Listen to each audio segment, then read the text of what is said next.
Hello viewer, এসবিটাই Bangla সকলকে স্বাগতম। আজকের ভিডিওর মূল বিষয়বস্তু হচ্ছে ইএমআইএস এ বিএড স্কেলের আবেদন কিভাবে করতে হয় সেটা আজকে আমরা দেখব। আমরা যারা বেসরকারি হাই স্কুলে শিক্ষকতা হিসেবে নিয়োগ পাই, যারা 11 কোডে বেতন পায়, তাদের বিএড স্কেল বিএড কোর্সটা করে তারপরে বিএড স্কেল দেওয়া দিতে হয়। সেই বিএড স্কেলটা ইএমআইএস সফটওয়্যারে আবেদন করতে হয়। চাকরিকালীন 11 কোডে বেতন হয়, তারপরে 10ম কোডে যেতে হয় বিএড স্কেল ধরিয়ে। বিএড স্কেলের আবেদনটা কিভাবে করতে হবে সেটুকু আজকে আমরা দেখবো। কি কি কাগজপত্র লাগবে এবং কোন কোন সিস্টেমে করতে হবে সেটা আজকে আমরা স্টেপ বাই স্টেপ দেখবো। তার আগে বলে রাখি, আমার ভিডিওটা যদি না টেনে প্রথম থেকে লাস্ট পর্যন্ত স্টেপ বাই স্টেপ দেখেন তাহলে নিজেদের আবেদনটা নিজেরাই করতে পারবেন, কাউকে টাকা দিয়ে করাতে হবে না। ভিডিওটা একবার অথবা দুইবার দেখলে আপনারা নিজেরাই কাজ করতে পারবেন। তাহলে চলেন দেখি বিএড স্কেলের আবেদনটা কিভাবে করতে হয়। আমি একটা ব্রাউজার ওপেন করে নিব। আমি গুগল ক্রোম ব্রাউজারটা ওপেন করে নিলাম। এখন সার্চ বারে আমি লিখব ইএমআইএস। আমরা ইএমআইএস যে সফটওয়্যার, সেই সফটওয়্যারে আবেদন করে থাকি। ইএমআইএস চলে আসছে, iemis.gov.bd। এখানে ক্লিক করব। এখানে ক্লিক করার পরে আমি ইএমআইএস এর যে ওয়েবসাইট, সেই ওয়েবসাইটে প্রবেশ করলাম। এখন ডান দিকে দেখবেন এদিকে আছে লগইনে ক্লিক করব। লগইনে ক্লিক করার পরে এরকম একটা ফিচার আসবে। এখানে আছে ইউজার নেম, লগইন আইডি, এখানে আছে পাসওয়ার্ড।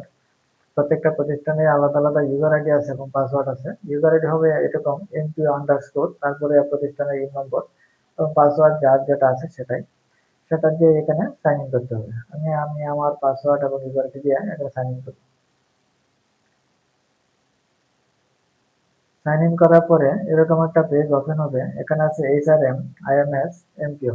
আপনারা MPO তে ক্লিক করবেন। MPO তে ক্লিক করার পরে এরকম একটা পেজ ওপেন হবে। এখানে আছে যে বিএড স্কেল, ডান দিকে দেখবেন বিএড স্কেল, এখানে ক্লিক করতে হবে। এখানে ক্লিক করার পরে এরকম একটা পেজ ওপেন হবে। এখানে 6টা ধাপ রয়েছে, 6টা ধাপে পূরণ করতে হবে। প্রথম ধাপে রয়েছে সাধারণ তথ্য। এখানে ইন্ডেক্স নম্বর আছে, এখানে আপনার ইন্ডেক্স নাম্বারটা দিতে হবে। যে যার বিএড স্কেলে আবেদন হবে তার ইন্ডেক্স নাম্বারটা এখানে দিতে হবে। ইন্ডেক্স নাম্বারটা প্রিফিক্স নাম্বার সহ দিতে হবে। কারো ইন্ডেক্স নাম্বারের আগে এম থাকে, কারো ডি থাকে। আপনার যার যেটা আছে সেটা এখানে দিতে হবে। দিয়ে এখানে আছে শিক্ষক কর্মচারী, এখানে সার্চে ক্লিক করতে হবে। এখানে সার্চে ক্লিক করার পরে তার যাবতীয় তথ্য কিন্তু চলে আসবে।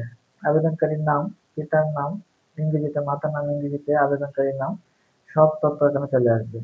যদি 15 সালের আগের নিয়োগ থাকে তাহলে এটা হয়তো বা এই কলাম দিয়ে আসবে না, শুধু নামটা আসবে। না আসলেও সমস্যা নাই, এগুলো হাইড করাই থাকবে।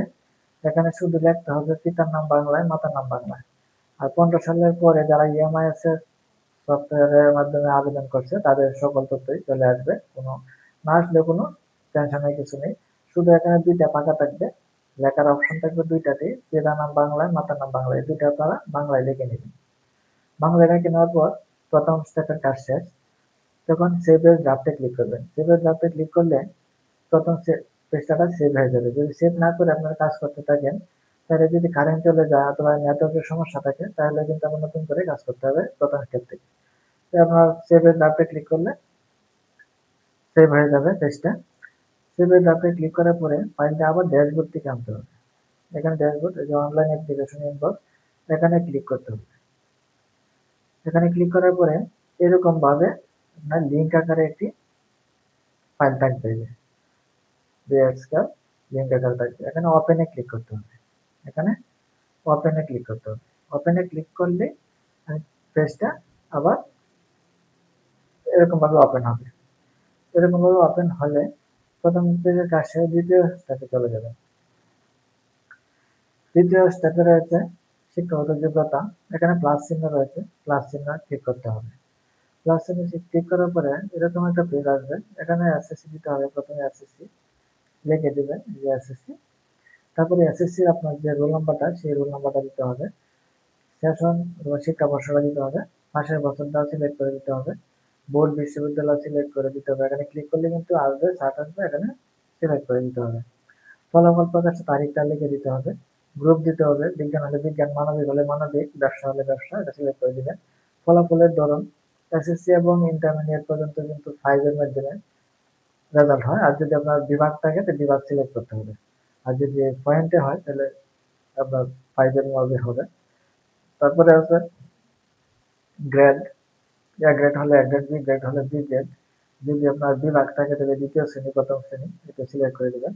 প্রাপ্ত নম্বর সিজিপিএ, যদি আপনার বিভাগ থাকে তাহলে প্রাপ্ত নম্বরটা দিয়ে দিবেন, মার্কশিট থেকে যে নাম্বারটা আছে সেটা দিয়ে দিবেন। আর যদি বিভাগ না থাকে তো সিজিপিএ কত এটা নাম্বারটা দিতে হবে, 3.50, 3 এগুলা দিতে হবে। তারপরে যোগ করুন ক্লিক করবেন, ফিল আপ করার পরে যোগ করুন ক্লিক করলে কিন্তু এখানে এসএসসিটা যোগ হয়ে যাবে।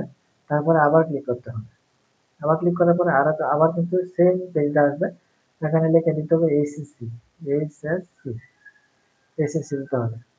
এইচএসসি দেওয়ার পরে আপনার রোল নাম্বারটা দিতে হবে, সেশন দিতে হবে, পাশের বছর দিতে হবে, সেম ভাবে বোর্ড বিশ্ববিদ্যালয় সিলেক্ট করে দিবেন, ফলাফল প্রকাশের তারিখটা দিবেন, গ্রুপ দিবেন, তারপরে বিষয়টা দিবেন, ফলাফলের ধরন, বিভাগ, গ্রেড, সিজি প্রাপ্ত, সিজিপিএ, ফিল আপ করার পরে আবার যোগ চিহ্নে ক্লিক করবেন। যোগে ক্লিক করার পরে কিন্তু আবার এসএসসি পর্যন্ত হয়ে যাবে। তারপরে আপনার যদি অনার্স হয়, অনার্সেরটা দিবেন, যেখানে বিকম আছে, বিকম পাস আছে, বিএড আছে, প্রথমে অনার্সটা দিবেন, তারপর মাস্টার্সটা দিবেন, তারপরে বিএডটা দিবেন। সেম ভাবে কিন্তু প্রত্যেকটা এভাবে পূরণ করতে হবে।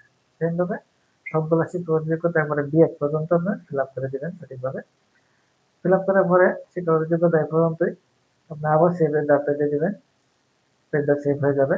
আবার অনলাইন অ্যাপ্লিকেশন ইনবক্স, এখান থেকে ফাইলটা ওপেন করে নেবেন। ওপেন করে নেওয়ার পরে আপনি চলে যাবেন তৃতীয় ধাপে।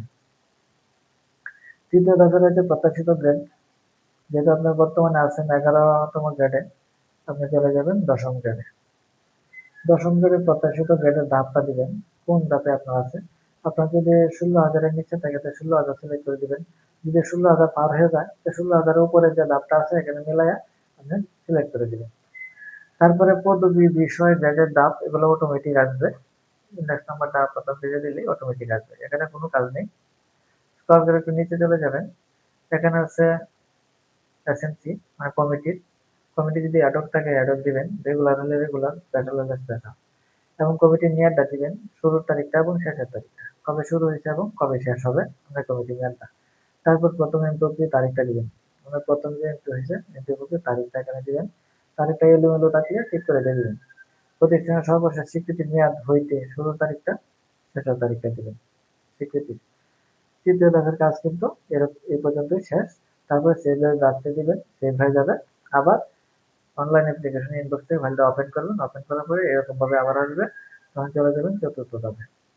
চতুর্থ ধাপে শুধু একটি রেজুলেশন, এখানে আপনার যে রেজুলেশনটা হবে বিএড এর জন্য, রেজুলেশন তারিখটা দিবেন, মিটিং নম্বরটা দিবেন, মিটিং বিবরণ দিবেন, এবার বাংলায় লিখে দিলেও চলবে, সংক্ষিপ্ত হবে, আর যদি মনে করেন ইংরেজিতে দিবেন ইংরেজি দিয়ে দেবেন, সংরক্ষণ ক্লিক করে দিবেন। কাজ কিন্তু এ পর্যন্তই, চতুর্থ ধাপ। আবার সেই পেজ আপনি দিয়ে দিবেন, আবার অনলাইন অ্যাপ্লিকেশন ইনবক্স থেকে ওপেন করে নেবেন। তারপরে চলে যাবেন পঞ্চম ধাপে, পঞ্চম ধাপে কোনো কাজ নেই, চলে যাবেন ষষ্ঠ ধাপে। ষষ্ঠ ধাপে রয়েছে অ্যাটাচমেন্টের কাজ।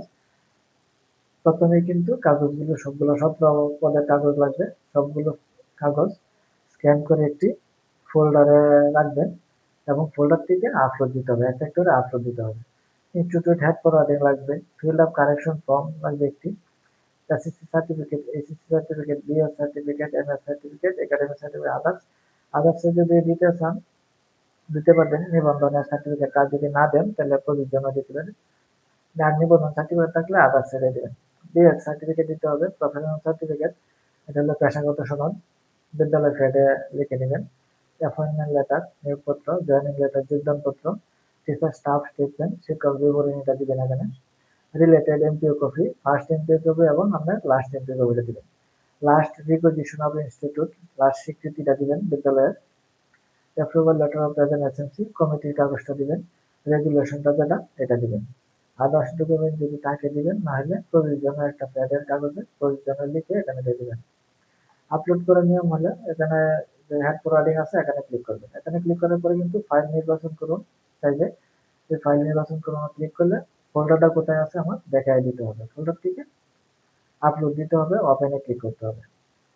ফোল্ডারটা সিলেক্ট করে ওপেনে ক্লিক করলে কিন্তু আমার এখানে কিন্তু চলে আসবে। চলে আসলে সংরক্ষণে ক্লিক করতে হবে। সংরক্ষণে ক্লিক করলে কিন্তু আমার ফাইলটা আপলোড হয়ে যাবে এবং এখানে রাইট চিহ্ন আসবে। সেম ভাবে প্রত্যেকটা কিন্তু আপলোড করতে হবে এক এক করে সবগুলো।